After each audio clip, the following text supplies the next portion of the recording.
And welcome to The Walking Dead Retro Reviews. I'm Justin. I'm Jessi. And we're the Podcasting Dead. Tonight, today, this morning, this evening, whenever you're listening, we're going to be talking about The Walking Dead Season 3, Episode 9. It's called The Suicide King, and it was directed by Leslie Linka Glatter and written by Evelyn Riley. And so if you're new to the channel, we're going back through and we were like watching all of the old episodes. Jessi's seeing them for the first time. I'm seeing them for like the 1,000th time. And I actually did watch this one. A lot of times I just read the synopsis because I've seen the episode so many freaking times that I just need to know the start and the beginning and I'll remember most. But I'm trying to get back into actually watching each one so that I don't jump ahead, because sometimes it's hard to do when you've seen this show 1,000 times. You think that's on this episode, and it's actually 2 episodes ahead. So anyways, but if you're into The Walking Dead, consider subscribing. Leave us a like, a comment, all that good stuff. And shout out to moviepalette.com for being an affiliate to the channel. Go to moviepalette.com and get all kinds of your favorite movie artwork. Use the promo code podcast15 and save yourself some money and help support the channel. It's that simple. But anyways, Jessi, so we left last episode, ended with poor Daryl looking all innocent and scared in the middle of the arena, and we pick up right back there. What were your thoughts on this episode? I'm disappointed in Daryl. For going off with Merle? Yeah. I do think he's going to show back up, though. I don't think it's going to last long, but... What if, like, that was it and you never saw Daryl Dixon again? It can't be. There's no way. And poor Carol. I know. She was so heartbroken. I hate that for her. I hate that for everyone, including us, because that means, you know... Yeah. I hate it for Rick the most. He ain't got his dare bear with him. I know. He's looking at Rick. Glenn. So, Glenn, I don't want to be weird, but you're trying to cuddle tonight with Daryl gone and everything. I'm going to get kind of lonely in there. The baby needs his daddy. His second daddy. So we've got Daryl running off with Merle. How would you have handled that situation if you were Daryl? I mean, do you think you could turn your back on a sibling, even if they are a complete POS in that situation? I mean, it's like, I hate that he left, but I kind of get it. Yeah, given the circumstances where he kidnapped Maggie and Glenn and then beat the crap out of Glenn and tried to kill him, I think I would have taken a different route than Daryl, but who's to say? I have no siblings, so I have no say in this, I think. Like, I don't know. I feel like if I was Daryl, I'd been like, all right, here's what's going to happen. I ain't going with you, but I ain't going with you. I'm going to camp out right here in this road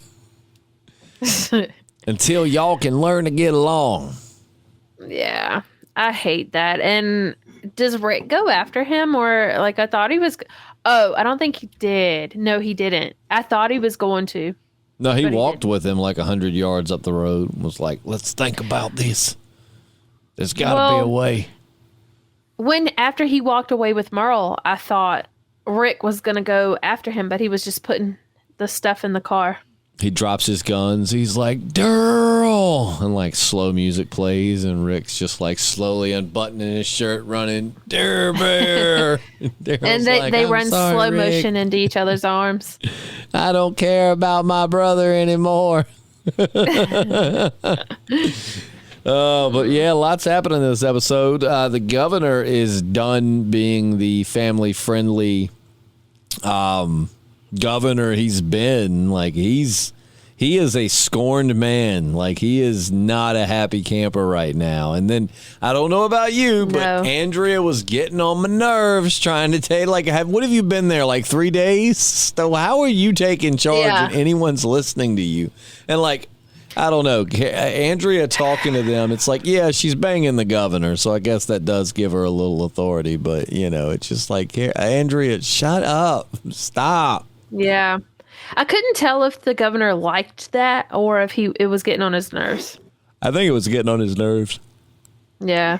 I think the governor is a one-man band. I mean, I think he wants like his immediate little circle of followers to do his bidding, but I don't think the governor wants anyone showing leadership qualities other than him. No. Well, it's like he told her. I forgot about this, but he told her, "You're just a visitor." Yeah, just passing through. So Andrea's like, "Is that all I am to you after all the naughty things we did?"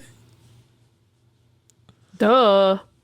Yeah, Andrea. He's the governor. That's what politicians do, man. They be getting around. But yeah, so the governor is not a happy camper, and then when you think about it from Glenn's perspective too, like Glenn was really upset because he's like, and he had a really good point. He's like, after all we risked and everything that, we went through to go back and get him, and then he just takes off like that. Yeah. They lost a member. Yeah. I mean, they lost Oscar. Yes, they did. Sadly. It's crazy. So what did you think about the bow? Remember the girl that was trying to teach Andrea how to shoot a bow and arrow, even though she was awful at it? I mean, she was one of the first ones to get shot when they started, attacking the little arena. I thought that scene was a little confusing because it made it seem like Andrea was like distraught that girl got killed, but she doesn't really have a reason to be. Right. I felt like you were on the wall with her for 5 minutes. And you guys didn't really like each other, so. No. They're like, where's your little bow and arrow at now? But yeah, I did. So did you like that? Did you like that Merle was trying to, when him and Daryl were there, did you think for a second that Merle was going to actually try to kill Daryl? Yeah. I did. And then surprisingly, he was like, what was his plan? I don't know, right? Because you got a bunch of armed people around you watching, and it's like, let's get back to back. Right. Maybe if we throw hard enough punches, we'll make it out of here. And they had the zombies in there, and it's like, if it hadn't have been for Rick and them, like, what would he have done? Oh, it's cracked I need to know what his thought process was. It always cracks me up when somebody punches a zombie, because it's like, it doesn't affect unless you just punch hard enough, you get to draw back and hit it hard enough that the force knocks it back. I mean, just a standing punch, it doesn't do the zombie literally will eat it. You're wasting, unless you punch its brain, you're not doing anything. Right. And even then, man, then you got to swing for the, top of the skull, which is the hardest part of the whole thing. So, I mean, ow, your poor hand. And it's not like you can go to the doctor and get that reset. No. And despite what the show wants us to think, the freaking skull does not get softer with time.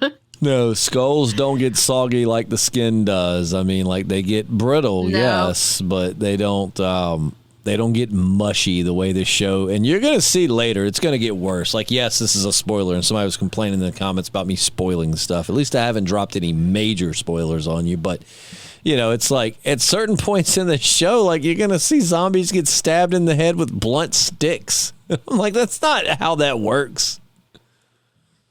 Maybe when it's right through the eye cavity or something, but even still, it's a blunt stick. I feel like it would just bounce right off the skull. The zombie would be like, ow, man, that hurt.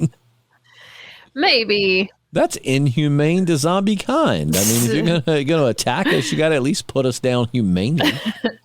Dang. But yeah, Andrea trying to be a boss. Just let it be. These people are just so scared. Stop putting guns in their faces. When her reaction to literally everything is to pull a gun out. You shot Daryl in the side of the face. That's true, you don't get. But yeah, just not not digging her her whole little thing at all. I didn't I still get Rick's point, but I don't like the whole, telling Michonne, when we get back, you're going to get patched up and you're gone. Man. Yeah. But again, I understand him not trusting. I know, but Sorry. What did he think what did he think her plan was when she left them? Like, Yeah. does he still think that she's like gonna turn her back on them or something? Well, I think it's like he said when they were talking on the road after they saved Daryl, it was like, he's like, she's too much of a wild card. She's unpredictable. I think that's what scares him the most is she's very unpredictable. Like, yeah, she's with us right now, but what if, like, she's not later? But I love everybody trying to get at Merle. I mean, they even had guns pointed at everybody trying to get at Merle. Like, when they were all, like, Michonne was like, hey, they even had guns pointed at Daryl. Like, well, there was a gun or two pointed at Daryl, which really they just wanted to get to Merle. But, I mean, like, dang, man. You better get that thing out of my face. I need Daryl to come back. I have to believe that he's going to come back. I think Michonne is going to find Merle and kill him. You think that's going to happen? Maybe Glenn will find him and kill him. I think there's a lot of people that want to do that right now. Yeah. Yeah. Or maybe the governor. Yep. Yeah. Could be. Could be. You just have to wait and see. It's an exciting season, though. I mean, it's so much that happens this season. And what do you think of the newcomers to the prison? Well, newcomers while they were there before dead Lori showed up and ruined everything. Who's Ed Lori? Dead Lori. Who's Ed Lori? Who's Ed Lori? It sounds like a serial killer. Ed Lori. I was like, what did I miss? World-renowned serial killer from the 80s. Dead.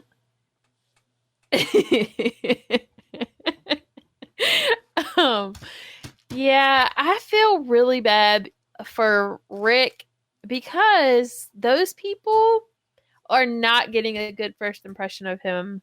And they're probably like, this dude is the leader of this group. Like, what is happening? That is scary. And they're probably feeling not safe anymore.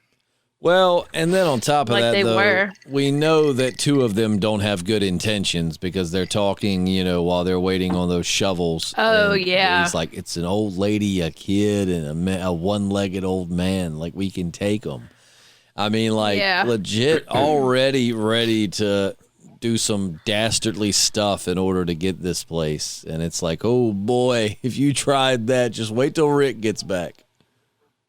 I know. And it sucks. Like, why does it always have to be two bad guys and two good guys? Yep. And I like Tyrese and Sasha. I'm glad Tyrese at least had a cool head on him in that scenario enough to be like, absolutely not. Like, we don't do stuff like that. And his sister Sasha, the exact same way. But yeah, it kind of goes to show you though. That's his sister? Yeah. Yeah. It kind of goes to show you why. Not that Rick knew they were going to do that, but you kind of can see why Rick has trust issues. Because you just never know what people are planning. Oh, yeah. Yeah, I know. And it was crazy when Beth and Axel. Who else was it? Oh, yeah, came out to give them shovels and stuff to dig the grave. And, like, they handed them those tools, and then they just turned their backs on them. Like, thank goodness Tyrese and Sasha were like, oh, no, let us take these. And if it hadn't have been for them, those other dudes probably would have tried to kill them, like, with the tools that they just handed them. Yep. That's what I was thinking. Like, y'all be trusting too easy because y'all just turn your backs on them. They could have killed you, like, super quick. It's like you got two extremes. You got Rick on one side not trusting anybody, and then you got them on the other side being way too easy and trusting. Yeah, that would be me. I mean, these random people just show up in your home, which, I mean, yes, your home is a prison, but still, they just randomly show up and, you're just handing them weapons that they weren't, they were shovels, but you're handing them things that lots of people have been killed by. Depends on who you handed them to. That's true. That's whether true. they're weapons or tools. That's true. So. Man, Glenn and Maggie going through a little bit of a rough patch.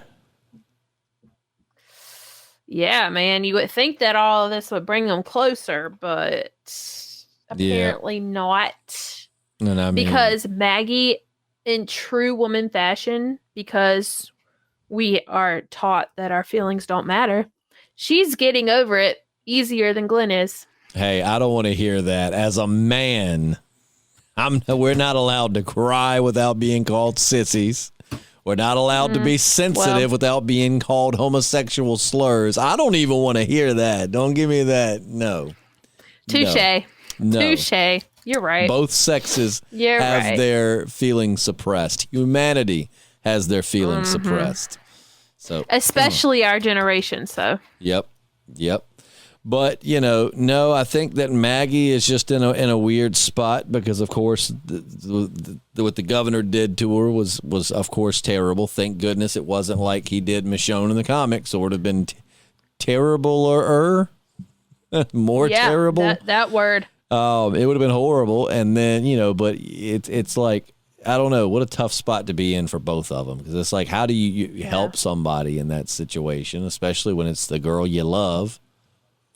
Mm-hmm. Yeah, I don't know. Yeah, it's I hate it. Old Father Herschel coming in to give some good advice, as he always does. One leg and all. I love him.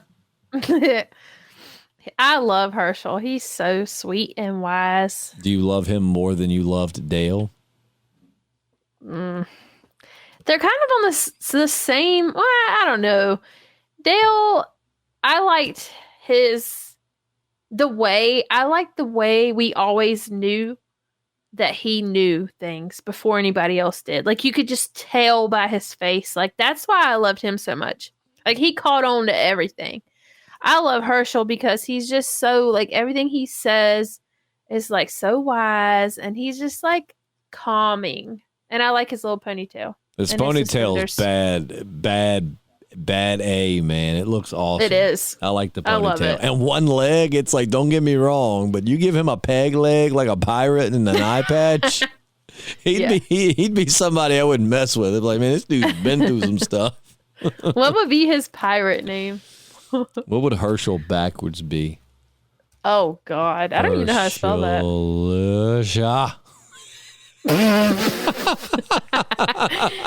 Oh, my God. One leg Herschel. Feared pirate Russia. One leg, ponytail. I don't know. Herschel the Stubby. Ooh. Yeah.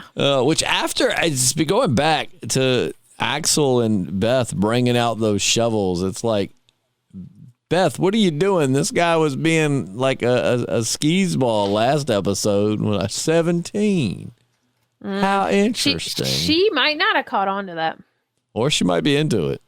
Maybe she's like older dudes that have been to prison. Maybe. But like he was being kind of creepy, and Beth's alone with him and shovels. So I guess, and, I'm not excusing Axel's behavior, but at least he's not like, I guess I'm saying he could be a worse pervert, if that makes sense. I think he heeded Carol's warning. Right. Like, I think he realized, like, oh, yeah, this group's going to beat me to death if I shack up with one of their 17-year-old girls. Yeah, I would. So, yeah, it's, but yeah, a lot happening. Woodbury is in complete disarray. And of course, Andrea has to give her speech. Like, one day when this is over and they're writing about it in the history books, they're gonna talk about Woodbury. Like, just shut up, Andrea. Shut up. Yeah. Well, it worked. I don't know how. But. I mean, it got them rallied, but my first red flag, if I was at Woodbury, is the fact that when Schnitt hits the fan and you want to leave, they don't allow you to. Like, I'd be like, all right, hold up. I'm sneaking out after dark. Like, that's it. I'm out. Why don't they want people to leave? Like, I don't know, because it's not like they're using them for labor or anything. You know what I'm saying? Like, some of those people just exist. I mean, maybe some of them do laundry and some of them do barbecue party planning committees, but other than that, like, I understand strength in numbers, but you clearly don't have a group of fighters here. You've got a few fighters. Like, they're not even doing, like you said, they're not doing anything. No, they're just like existing. What do you think about the governor walking out and just shooting that dude in the head? I mean, he did what had to be done. I mean, right. Andrea's like, what the heck was that? Andrea, you know what it was. Like, why didn't she do that? That's what I don't get. He was bit and dying. You know how this goes. And instead, Andrea's like, help him. Please, somebody help him. Like, well, okay, what are we going to do? Right. I mean, do what we've been doing. Like, shoot him in the head. And then Andrea acts like the governor's the worst person ever for doing that. But, like, hello, where have y'all been this whole time? I guess the only way I can defend or excuse... You're sorry. Andrea's actions would be, I guess she's thinking just doing it in public like that was probably not a good look when everybody's already panicking and now they just watch somebody get shot in the head. But like, hello, this is the world you live in now. That's true. You got to accept it. I don't know. I think she just wants something to be mad about at all times, I think. Right. We all know somebody like that. We do. Yes, we do. Do you think Woodbury and the prison are on a collision course, or do you think that's it with them and the governor? I think it's on a collision course. I think, I don't really know how. It's a whole lot of moving parts now because not only do we have Woodbury and the prison, but we have Merle and Daryl that are off on their own, but I think they're still going to they're going to come back somehow. So I think, the governor's probably out to get Merle and Daryl and Rick and Michonne, like everybody. And I think Rick, I don't know what's going on with Rick. I don't know. I really don't know. I don't know if he would even bother going back for whatever reason. Why would he? But Glenn, I think he is going to want a little bit of that governor payback. So, yeah. Yeah. We saw Glenn get pretty heated with Rick, while they were on the road there. So Glenn's definitely, Glenn's not a happy camper right now. No. How do you think the Merle-Daryl situation is going to get resolved? Do you think they're eventually going to let Merle into the prison, or do you think that Daryl's going to wise up and leave him? Like, how do you think, or is it going to resolve itself, or Merle and Daryl just going to stay together on the road forever? I still think that there's no way they would let Merle back into the prison or back into their group. And I do think that Daryl's going to wise up and leave Merle at some point. But I was completely wrong about him, going with Daryl and, going with Merle in the first place. So I'm ready to be wrong again. We can just hope for the best. Right. We just hope that Dare Bear will get back to his Rick. Yeah. Like, what if, that should have been a scene. It should have showed Rick in his jail cell, just bawling, crying, holding a teddy bear with a little leather vest on it. And that song, I'm all out of love, playing, and Rick just being like, I miss my Dare Bear. They definitely needed that scene. Daryl's at his window. He's like, pocket love. Goodbye, but it's actually just a mirage because Rick's losing his mind. Yep. Well, he's already seeing dead Lori, not Ed Lori. He's seeing dead Lori. Oh, shit. Yeah, that is so weird. It's kind of like she's reminding him what happens when he lets people in. Everyone I love dies. Yeah. Which that's, how it goes in a zombie apocalypse, unfortunately. If this was everyday life, I'd be like, what is happening? But, this is a time when there'd be zombies outside their walls, and they hungry. They hungry. But before we wrap up this review, put your hands where I cannot see them, and let's rate it on a scale of 1 to 5, and 3, and 2, and 1. Yeah, we both did 4. We're on the same page. Yep, I thought it was a good episode. It definitely, it's coming off of a high there because last episode was pretty intense, and this one starts intense and then kind of levels off. But I mean, it's definitely setting the stage for a lot to come. We still, the governor seems up to something. I mean, he's definitely, he's arming up. He's definitely kind of showing Andrea that, I think vengeance is more important to him than that booty. Of course, Milton's just kind of there like, I just want to do science things. I know. Poor Milton. I want to play scientist. I don't want to do all this. I don't want to be a mad scientist. I just want to be a sane scientist. I can't do that, Governor, if I'm being shot at. Nope. But that's going to wrap it up for us. Thanks so much for listening. We'll be back with you on Friday for another review. Sorry this one was a little late. I just got back from vacation. We normally would record this the day before, and I got back from vacation yesterday kind of late. And honestly, by the time I got in, unpacked, and settled, it was about time for the new episode of The Walking Dead to come on. So I just did not have time to get this recorded yesterday. But hey, what do they say? Better late than never. Yep. So, but we'll be back on track. We promise. Don't leave us. Please don't leave us. Also go to moviepilot.com. Also go find our Patreon, patreon.com/thepodcastingdead. I know we don't really put much content on there right now, but it still really helps the channel. This equipment's expensive. Yeah. But I've got massive heartburn, so I need to go to sleep before I have a heart attack. We'll see you soon. I'm Justin. I'm Jessi. And we're the Podcasting Dead. Adios.